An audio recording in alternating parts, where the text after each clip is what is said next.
اسے غور سے دیکھیں، یہ شیشہ بن رہا ہے، وہ شیشہ جس میں ہم ہر صبح اٹھ کر خود کو دیکھتے ہیں، اور عورتیں تو ہر ایک گھنٹے کے بعد خود کو دیکھتی ہیں۔ دوستو، شیشے میں دیکھنا برا نہیں ہے، لیکن کیا آپ نے کبھی شیشے کے سامنے کھڑے ہو کر یہ سوچا ہے کہ اس دنیا پر احسان کرنے والا وہ کون تھا جس نے شیشہ بنایا تھا؟ دوستو، اس ویڈیو میں میں ڈو یو نو کے تمام دیکھنے اور سننے والوں کو بتاؤں گا کہ جب شیشہ نہیں تھا تو لوگ اپنا عکس کیسے دیکھتے تھے۔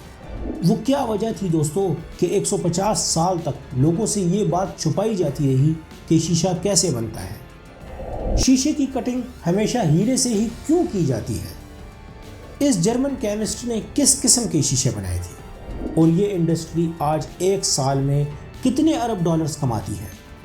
دوستو، ڈو یو نو کی ویڈیوز میں ایک مرتبہ پھر سے خوش آمدید۔ دوستو، وہ آئینہ جس میں روز آپ اپنا چہرہ دیکھتے ہیں، یہ تقریباً 18ویں صدی میں بنایا گیا تھا، لیکن ایسا کبھی بھی مت سوچنا کہ 18ویں صدی سے پہلے انسان نے کبھی اپنا چہرہ ہی نہیں دیکھا تھا، اور ایسا بھی کبھی مت سوچنا کہ انسان کو معلوم ہی نہیں تھا کہ وہ کیسا دکھتا ہے۔ اگر شیشہ یعنی مرر کی بات کی جائے تو اس کی تاریخ آج سے تقریباً 8000 سال پرانی ہے۔ دوستو، 8000 سال پہلے لوگ اپنا چہرہ دریاؤں اور تالابوں میں دیکھتے تھے۔ اس دور میں کچھ لوگوں نے ایسا بھی کر رکھا تھا کہ اپنے گھر میں کسی خاص جگہ پر ایک برتن کو فکس کر لیتے تھے اور اس میں ہر وقت پانی پڑا رہتا تھا۔ یہ اس برتن میں موجود پانی کو صرف اپنا چہرہ وغیرہ دیکھنے کے لیے استعمال کرتے تھے۔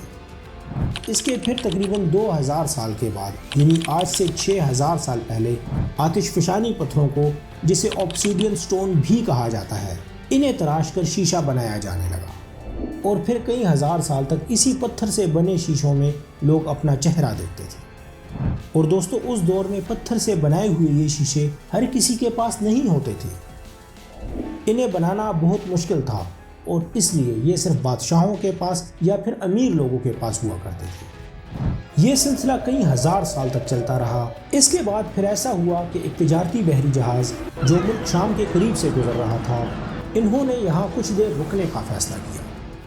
شام کے وقت جب انہوں نے کھانا بنانے کے لیے آگ جلائی تو پھر یہ آگ کو اسی طرح جلتا چھوڑ کر سو گئے۔ اگلے دن جب یہ سو کر اٹھے تو انہوں نے اسی جگہ پر جہاں رات بھر آگ جل رہی تھی، اسی جگہ پر انہوں نے ریت میں کچھ عجیب اور غریب قسم کے ٹکڑے دیکھے۔ ان ٹکڑوں میں انہیں اپنا عکس نظر آ رہا تھا۔ یہ ٹکڑے اسی ریت سے بنے تھے جس کے اوپر رات بھر آگ جل رہی تھی، اور آگ اسے گرم کر رہی تھی۔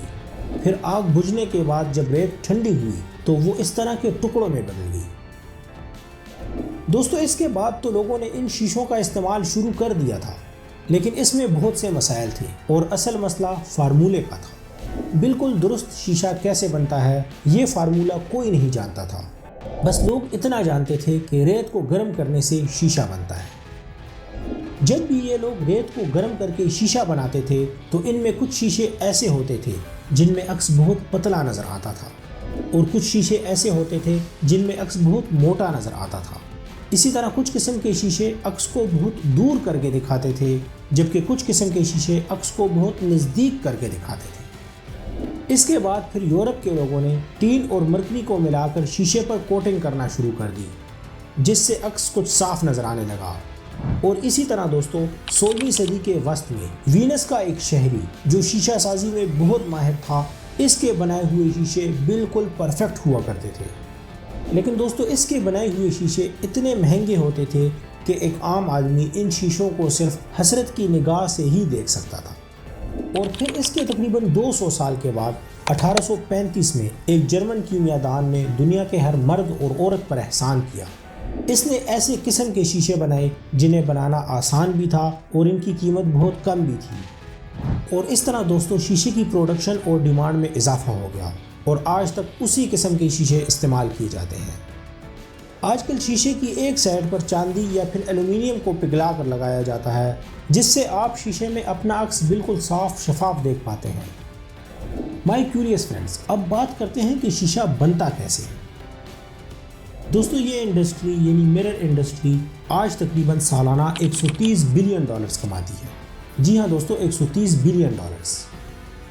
دوستو، شیشے کی یہ چادر بنیادی طور پر سلیکا سے بنی ہوتی ہے۔ یہ ریت میں کانکنی کی جاتی ہے اور پھر اس کے بعد اسے ریفائن کیا جاتا ہے۔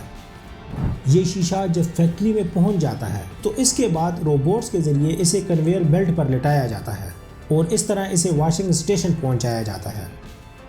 واشنگ اسٹیشن میں پانی اور سیریم آکسائڈ سے اس شیشے کو مکمل طور پر کور کر لیا جاتا ہے۔ دوستو اس وقت کچھ برش شیشے کے اوپر روٹیٹ کر رہے ہوتے ہیں اور اس کی صفائی کرتے ہیں۔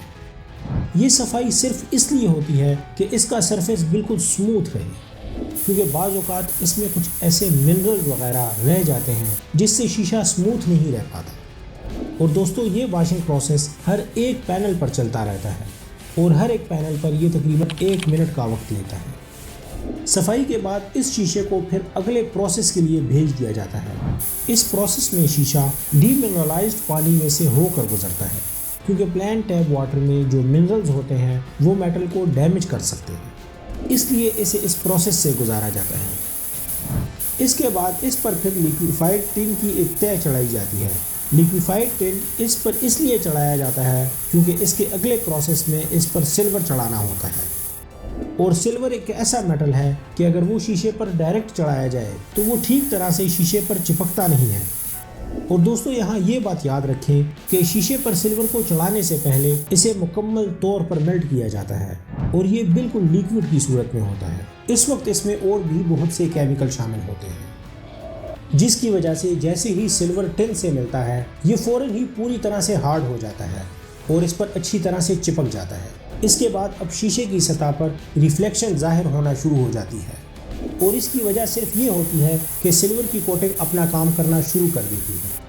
لیکن دوستو سارا کام یہیں پر ختم نہیں ہو جاتا، بلکہ وہ تمام سلور جو اس میں موجود ہوتا ہے اسے دوبارہ سے اب ریسائیکل کیا جاتا ہے اور بالکل ٹھیک کیا جاتا ہے تاکہ آئینہ اپنا کام بالکل ٹھیک طرح سے کر سکے۔ اور جب سلور کی کوٹنگ کو بالکل ٹھیک کر لیا جاتا ہے تو پھر اس کے بعد اس کے اوپر 2 طرح کی پینٹنگ کی جاتی ہے تاکہ سلور کوٹنگ پوری طرح سے اس پر چپک جائے اور اس سے بالکل بھی نہ نکل سکے۔ اس مقصد کے لیے اس پر سب سے پہلے کاپر کی ایک لیئر چڑھائی جاتی ہے۔ کاپر کی لیئر اس پر چڑھنے کے بعد آگے کے پروسیس کے لیے شیشے کو بھیج دیا جاتا ہے۔ اس میں اب کاپر کو پوری طرح سے سیٹ کیا جاتا ہے۔ جب کاپر سیٹ ہو جاتا ہے تو اس کے بعد ہر ایک پینل کو ڈرائر میں بھیج دیا جاتا ہے۔ اس ڈرائر کا اندرونی درجہ حرارت تقریباً 71 ڈگری سینٹی گریڈ ہوتا ہے۔ یہ پروسیس تقریباً 75 سیکنڈ تک چلتا رہتا ہے، اور اس 75 سیکنڈ میں اس پر جتنا بھی ایکسٹرا کاپر ہوتا ہے وہ بالکل صاف ہو جاتا ہے۔ اس کے بعد پھر اگلے پروسیس میں کاپر والی سائڈ پر پینٹنگ کی جاتی ہے، اور پھر اس کے بعد شیشے کو ایک ایسی جگہ سے گزارا جاتا ہے جہاں پر لگاتار پینٹ گرتا رہتا ہے، اور اس طرح کاپر والی سائڈ کو مکمل طور پر پینٹ کر دیا جاتا ہے۔ اور پھر اس فریش پینٹ کے بعد اس شیشے کو اوون میں بھیج دیا جاتا ہے، جہاں اب تقریباً 99 ڈگری سینٹی گریڈ کا ٹمپریچر ہوتا ہے، اور یہاں تقریباً یہ 105 سیکنڈ تک اسی اوون میں رہتا ہے۔ دوستو شیشے کو اوون سے نکالنے کے بعد اب اس پر ایک مرتبہ پھر پینٹ کی ایک اور تہ چڑھائی جاتی ہے۔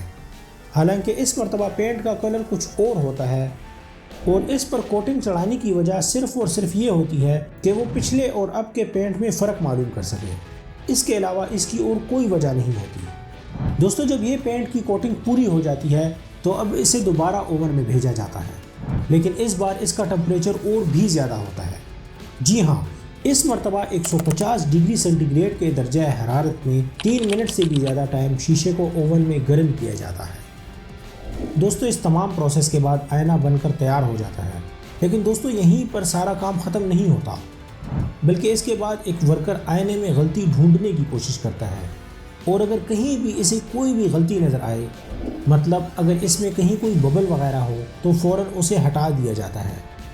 ویسے اکثر تو اس میں کسی قسم کی کوئی غلطی نہیں ہوتی، کیونکہ سارا کام مشینوں کی مدد سے کیا جاتا ہے، اور پھر جب یہ سارے پروسیس ختم ہو جاتے ہیں تو پھر ڈیمانڈ کے حساب سے اور کسٹمر کے آرڈر کے حساب سے شیشے کو شیپ دی جاتی ہے، جس میں سے زیادہ تر شیپس ریکٹینگولر ہوتی ہیں، لیکن بعض اوقات کچھ شیپس مختلف بھی ہوتی ہیں، مثلا سرکولر یا پھر کسی دوسری قسم کی شیپ بھی ہو سکتی ہے، اور ان تمام شیشوں کو آرڈر کے مطابق بالکل پرفیکٹ شیپ میں کاٹنا ضروری ہوتا ہے، اور شیشے کی کٹنگ بہت ماہر اور ایکسپرٹ لوگ کرتے ہیں، کیونکہ آپ سب اتنا تو ضرور جانتے ہوں گے کہ اگر اس میں ہلکا سا بھی کریک آ جائے تو سارے کا سارا شیشہ برباد ہو جاتا ہے، اور اسی وجہ سے اس سارے کام کو بالکل پروفیشنل طریقے سے کیا جاتا ہے۔